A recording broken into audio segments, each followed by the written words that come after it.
Hi everyone, my name is Miriam Diedrich, and today I'm going to walk you through an overview of the Walt Disney Company using a PESC analysis.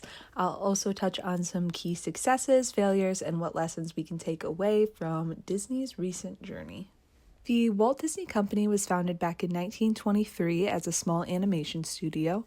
From there, they opened Disneyland in 1955, which really changed what a theme park could be. Over time, they expanded globally, adding parks in Tokyo, Paris, Hong Kong, and Shanghai. They also introduced immersive lands such as Star Wars Galaxy's Edge and Avengers Campus. Before COVID-19, the theme parks were a major, reliable source of revenue, bringing in billions every year, but as we'll see, the stability got seriously challenged. Now let's dive into the PESC model: political, economic, social, technological, and competitive factors to understand the big forces that have been shaping Disney's situation. Politically, Disney's operations are deeply affected by local governments. During COVID, parks in California and Paris stayed closed way longer than Florida or Shanghai simply because of stricter local rules. Beyond the pandemic, political tensions like US and China relations have also complicated Disney's international park operations. And most notably, Disney's ongoing conflict with Florida's government, especially under Governor DeSantis, has showed just how political environments can impact the company's public image and operations. Theme parks are just not only vacation spots, they're major employers and very visible businesses, so these conflicts can get big attention really quickly. Economically, Disney's parks live or die based on whether people have enough money to spend extra. The pandemic devastated ticket sales, hotel bookings, and merchandise, but once restrictions lifted, we saw a huge wave of what is called revenge travel, where people rushed to take the trips that they missed, and Disney was able to bounce back significantly. However, Disney didn't just reopen, they raised prices a lot. Tickets, food, hotels, and services like Genie Plus all got a lot more expensive. From a business standpoint, it helped recover losses, but from a guest perspective, it felt like they were getting less magic for more money, fewer live performances, more ride closures, and higher costs. Inflation and labor shortages are real, but there's definitely a sense that Disney used the pandemic to reset expectations and not necessarily in a way that benefits the customer. Socially, post-COVID guests demand cleaner, faster, and more tech-driven experiences. Disney adapted by increasing sanitation efforts and investing in new tech, but they also faced big conversations around inclusion and representation.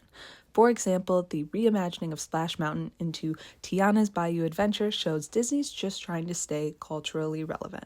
Still, longtime fans are feeling that Disney cares more about public relations than about actually improving the day-to-day guest experience. This loss of trust is important because for years, Disney's real strength was showing how deeply customers believed in the magic that they delivered. Technologically, Disney did a lot to innovate. They rolled out mobile ordering, contactless entry, and new tools like Genie Plus and Lightning Lane to help manage crowds safely. While these were smart moves in theory, in practice, many guests found the new systems confusing and stressful. What used to be very simple, just showing up and enjoying the park, now feels like you need to be an expert planner to even get on the rides you want. And for casual guests or first-timers, the complexity can really take away from the fun. Competitively, Disney has been facing serious pressure from Universal Studios. While Disney took a more cautious approach, reopening after COVID, Universal aggressively pushed forward with major new attractions like the Velocicoaster, which also so happens to be my favorite roller coaster of all time and attraction of all time. And with the opening of Epic Universe in 2025, a park featuring Nintendo, classic monsters, and even more Harry Potter content, Universal could seriously widen this gap. Universal's marketing feels bold and exciting, while Disney's recent strategy has felt more cautious and price-driven. If Disney wants to stay on top, they need to start inspiring guests again, not just managing costs. So now we're going to go into some key successes and failures. For successes, Disney stayed relevant during the pandemic by leveraging their brand loyalty, Disney Plus merchandise, and cross-platform marketing.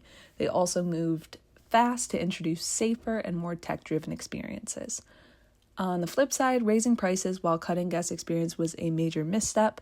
They transitioned from a trust-based relationship to more of a transactional feeling.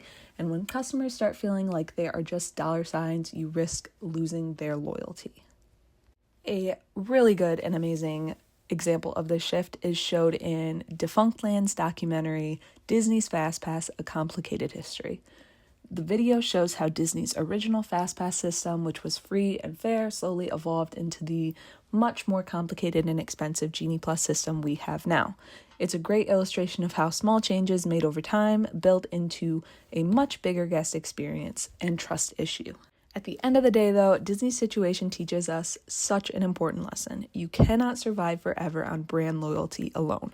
Customers expect magical experiences, not just higher prices. If you lose sight of customer happiness, you lose the customers themselves.